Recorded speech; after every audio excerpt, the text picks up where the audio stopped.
Well, hello, it's Kit Alowitz with another Leadership Journey video segment. Today I'd like to talk about incubation. Yes, more about incubation. But today specifically about the period between May 2020 and November 2020 in terms of my observations and insights and thinking around what I have observed as we've been on the leadership journey. I continue to be fascinated with this word incubation. For our organization, what it means, what it is not. As you know, we've been on this stalwart journey to get to alignment with this idea of becoming a learning organization, also called institutionalization. To get to institutionalization, we've got a number of premises that I want to share in this particular video. One of them is that we must pass through this period called the incubation period to get to institutionalization between integration. We beat up institutionalization now, this idea, for quite some time. You might even be weary of it. Are you? My son, who does a lot of the editing for me, has at least 3 words or concepts that he's like, Dad, if I hear it again, I'm going to go nuts. One of them is preeminence. 2 is Duran Duran, as you might have guessed. And 3 is this idea of institutionalization. Hey, what can I say? Maybe it's the breakfast and dinner of champions. Or maybe that's not quite how the slogan goes. Nevertheless, we're talking a lot about it, and maybe we need to, because it's really of a kind of a slippery nature in the fact that it's very quadrant 2. Meaning that's important but not urgent. It's what most organizations get stuck trying to achieve, get stuck in between integration and institutionalization. So we're talking about it more. So hang with me here, because I'd like to talk in depth about it, what it is and what it is not, what it looks like, and how we, or invite you to consider continuing it part of your repertoire. In the end, it's all about taking care of the customer. That's the application I'm trying to make here. Now, with that said, this idea of institutionalization, it's pretty important because it's a term that for us, it really describes this journey that we are on to try to flank our competition and rise to the very top of a well-run, well-managed, well-led, highly nimble organization, driven by people for our customer, driven in the pursuit of being able to deliver a repeatable, reliable, world-class, preeminent customer experience, the reason that we exist. Now, with that said, a world-class organization, it's really just a collective group of world-class employees, right? Who are committed to an idea, a goal, a vision, a plan, a strategy. And we have the desire and discipline to stick to that idea, that goal, that plan, that vision, that strategy. My question to you is, are you one of those employees? Because in the final analysis, it is a choice. It's your choice, it's my choice. Once you and I make that choice to be outstanding, preeminent, decide to live by principle, and deliver a preeminent, world-class, repeatable customer experience, it's supposed to spark curiosity to run a great team, a great department, a great company. My premise is that most organizations, or many organizations, they get stuck somewhere between being okay ran to poorly ran to wisely ran. And I know that's not rocket science. Getting to the far side of complexity in a well-run, well-managed, well-led organization, it takes a lot of discipline. It really does, just like everything else in life that you truly want. Our organization, this is the cool part, is investing deeply in you and I to get to the far side of a set of skill sets in order to have the tools and the know-how to run a well-run, well-led, well-managed organization. A well-run organization becomes then poised to provide a reliable, predictable, preeminent customer experience to our customers. A company that delivers a repeatable, reliable, preeminent customer experience will be the company that flanks its competition and in the final analysis wins. Winning meaning preeminent. Winning means customers come first. Winning means an organization's people are driven to take complete ownership of the customer process, display high levels of courtesy, are always accurate, and are driven by timely solutions. Therefore, we must invest in the leadership journey, and we have, and it's not going to go away. I hope that you've been able to get something out of the leadership journey now as we round out 3 years. It's a choice. It's your choice. It's my choice. What's challenging is left to its own devices, an organization, which again is really just a collective set of its employees, we're terribly tempted to stay in the middle of the pack. The inertia required to get out of the middle of the pack, it takes a lot. Our organizational leaders, I believe, are committed to break out of this inertia and push through the incubation period and into institutionalization. So buckle up, enjoy the ride. If for no other reason, being a part of an organization that states vocally and publicly that it's going for preeminence, for institutionalization, for a repeatable, preeminent customer experience, I mean, that's pretty cool. It's where it's at. Does that sound right? There is, in fact, no better place to work and contribute and to be part of something bigger than yourself to such an organization. Join the journey of preeminence and institutionalization. That's my invitation to you in this video.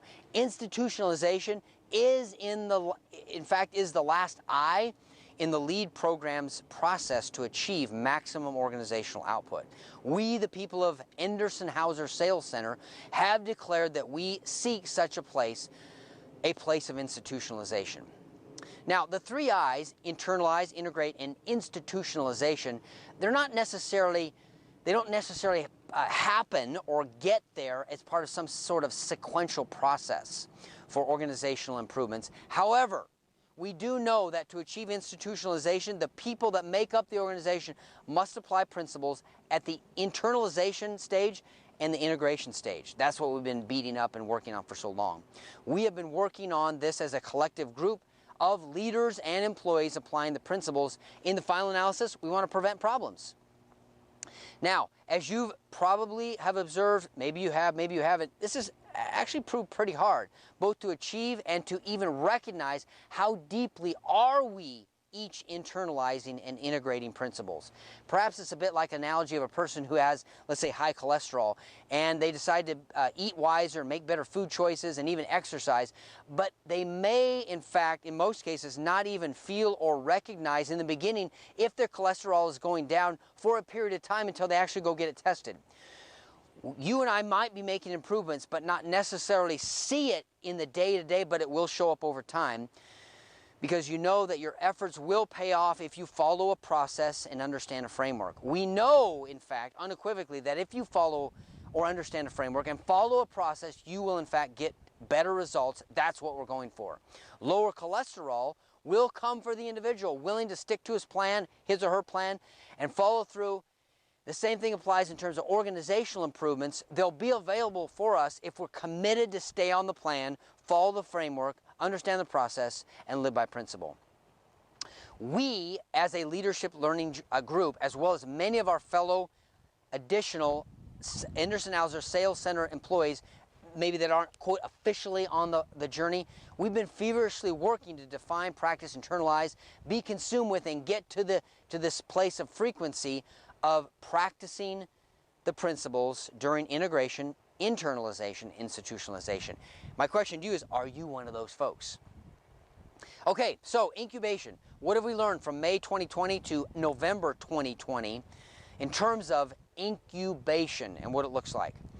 All right, so number one, we've definitely learned that it's tricky. We have learned that maybe we initially have done some false assumptions that we've achieved higher levels of individual integration or internalization along this process. No harm, no foul. It's just an interesting observation that many of us have made. When I've asked, in fact, several of you to cite examples where you have internalized or integrated principles, me included, I've asked myself that same question, it's been tougher to cite some of those evidences. Now, don't get me wrong. There is evidence. We've seen, in fact, some really cool stories of problem prevention, employees thinking about inputs and processes rather than just the outputs. We've seen employees thinking differently as they work together with reps and going for mutual influence. We've seen various departments, employees finding ways to work together to solve problems, prevent problems, and thus, in the final analysis, actually achieve some reduction in the made-up silos that we put together, any organization does. I would suggest these are, in fact, illustrations of our march towards becoming a learning organization, and we need more examples, more evidence. Perhaps the difficulty of this is kind of like losing weight. If you choose to lose weight, you think of a plan, identify and start going on it, you may not in fact see weight loss or your body changing from day to day to know that it's working. And even from week to week, you may not see your body changing.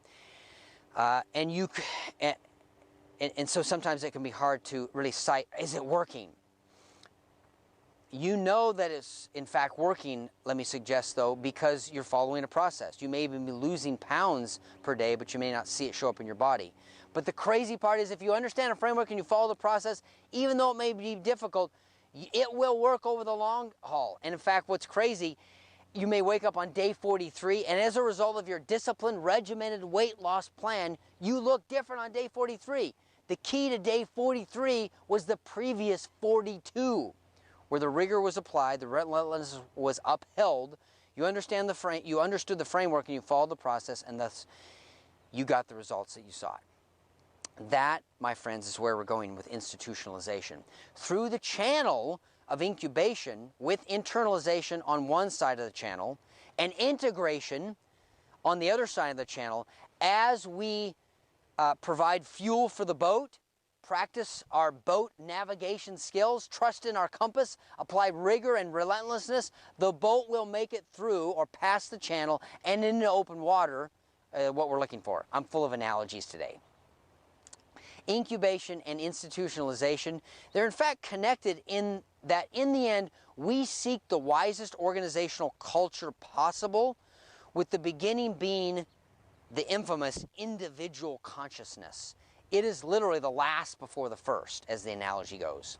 Unless we get the collective body of our organization on the desire train of the pursuit of higher levels of enhanced individual consciousness, an enhanced, wiser organizational culture, it's simply not possible. You must know this. This is our part, this is your part, this is our collective part. I'd like you to invite you to be to play your part in this process. Get involved, stay hungry, stay curious. It is a choice, it really is. The 3 I's are and is literally described and more accurately recognized as a transformational learning process. We recognize there is a mutual relationship between you and I's part in our transformational learning process, as well as an organizational responsibility to foster this transformational learning. And I know it's a cliche, but we're really trying to become a learning organization, which is really you and I being curious and being committed to an individual learning journey. Now, I am talking about one of the foundational principles here as I go on, that one being that behavior is a function of the person in their environment. I must be, so the individual part is, I must bring my optimism and desire to the workplace each day. I am 100% responsible for both myself, what I think, what I say, and how I behave. You must know this. I must be committed to this. And yet recognizing that you and I as leaders also have a powerful effect upon the environment and upon our employees being more willing to choose to bring their hearts and minds to the workplace each day and not just their hands and their back.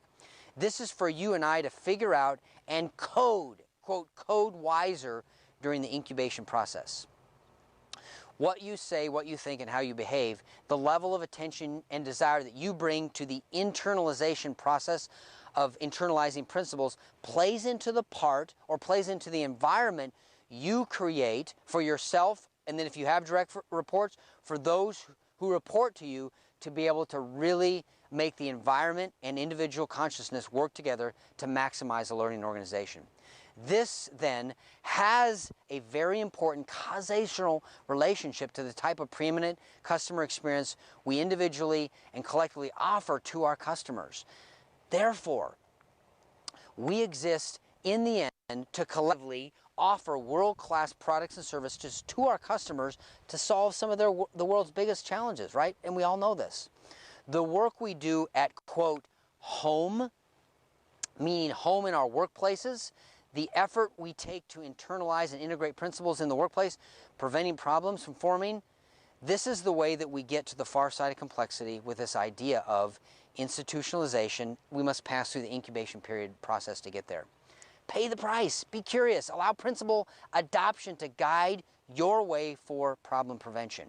Help us help our customers get what they need. Another element critical to the environment, this idea of behavior as a function of the person in their environment, in the environmental process includes psychological learning or psychological safety. Now note that institutionalization is a transformational learning process, which includes learning and unlearning. Transformational learning requires this concept of psychological safety that we've heard before in some of our leadership journeys. It really is this idea of nurturing a conducive growth and learning environment. Psychological safety is an essential element of incubation because growth does not mean more than, or more growth. It's really it's more about it's about current logic. It means developing a new underlying logic. We've got to change what we think by changing the kind of information that we're getting, displacing the old logic. Feeling psychologically safe at work, it's really part of the formula, and it's our shared responsibility. I, as a leader with direct reports, must foster an environment that allows psychological safety to exist and even thrive.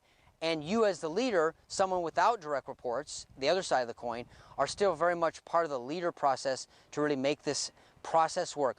All of us have this circle of influence that we exist in.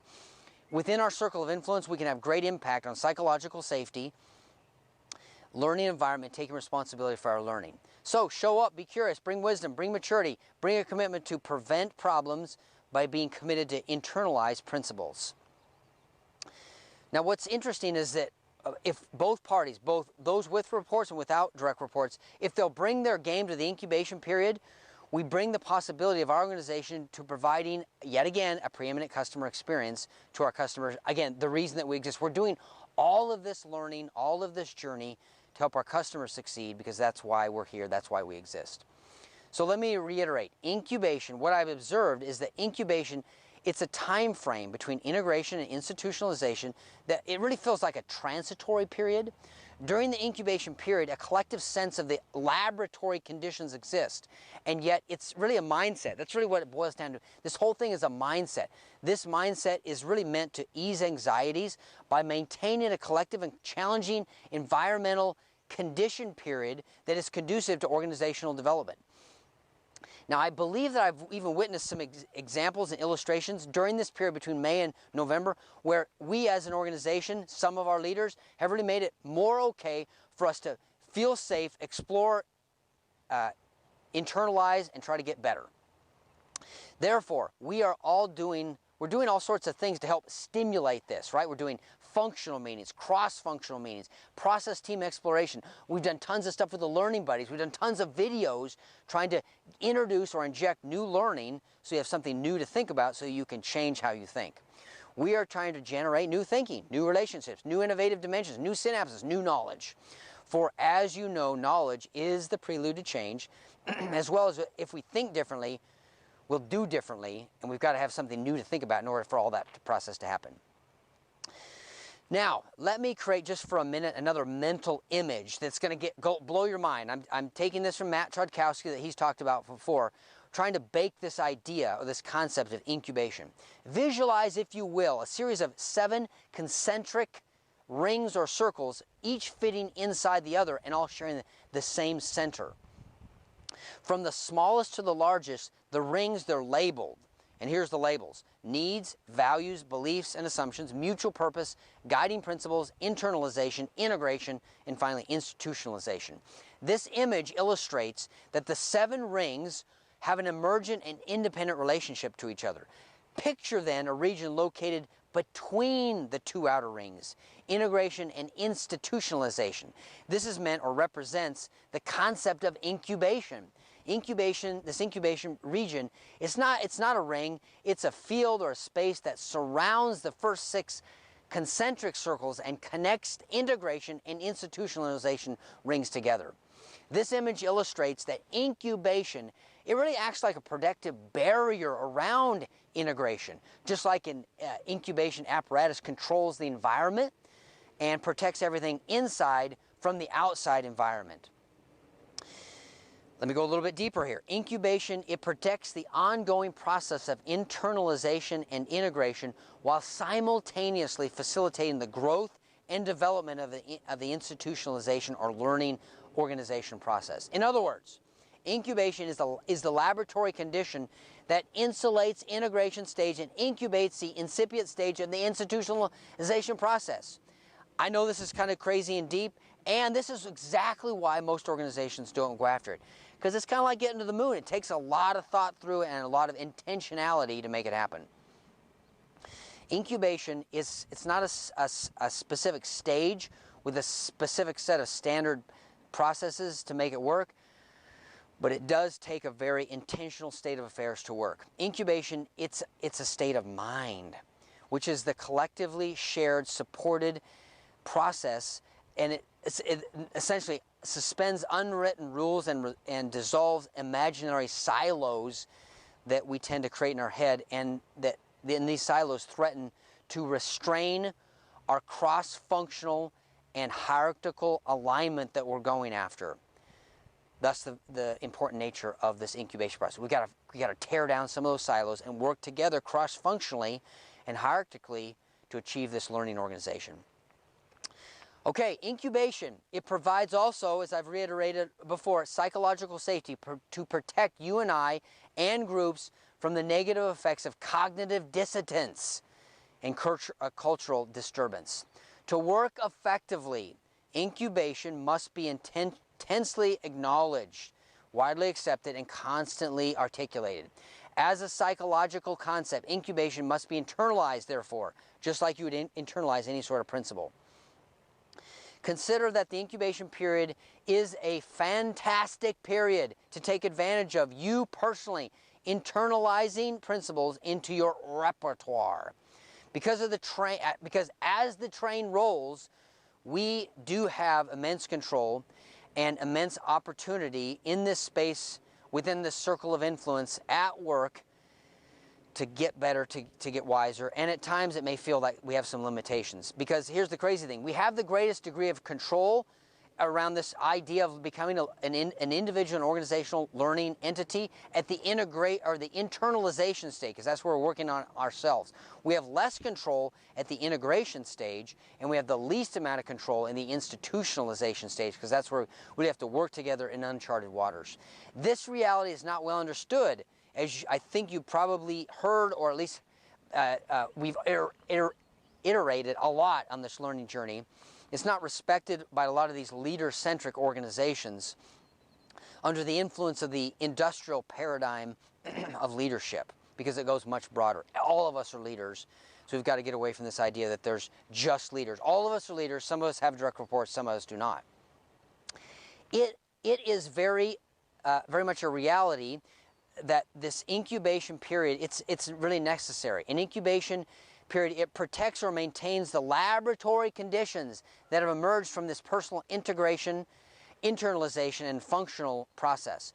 Incubation acts to protect the current state of affairs and prepares us for the future state of affairs that we're trying to go after. It is not a top-down directive. It's not even some sort of HR program. It is not some sort of manufactured safety net. A shared incubation mindset, it supports experimentation, removes organizational blinders, helps resolve silos, facilitates psychological safety, and elicits you and I's untapped human potential. So here's my powerful emotional close today as we've gotten deep into the incubation period. Culture is a learning process, and the process is delicate. It is delicate, my friends. It must be protected, incubated, given the chance to survive, so it can transform an ordinary organization into a learning organization. We say that this is a new dimensional process because we will never understand culture from the current dimension we are in. You see, we are bounded by our knowledge horizon. It's like being in the ocean in a boat. Our sight is bounded by the horizon. We can see no further than the horizon, and our horizon is the same distance from us in all directions. You cannot see beyond your knowledge horizon by moving your position in the boat or in the ocean. The ocean is bound in our dimension. But if we climb the mast high above the boat and the ocean, we enter a new dimension, a higher dimension, and now our knowledge horizon changes, expands, and this is the next dimension.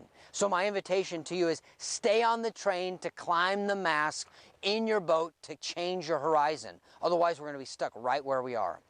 Incubation is the process of unconscious recombination of thoughts originally created through internalization and integration. Incubation relies upon an external energy source to maintain the right conditions to stimulate new consciousness. I quote Matthew Chodkowski when he says, "Our great challenge is knowing enough to think we are right, but not enough to know we are wrong." Matthew Chodkowski is also quoted as saying that organizational preeminence can only be achieved through the phenomenon of group collaboration. And collaboration is the final frontier of individual consciousness. My friends, I invite you to jump on the train, get involved, make a commitment, make a difference, help us collectively figure out this messy spot between integration and institutionalization on our way to this place called preeminence. I'm Kid Alowitz, and we'll see you next time.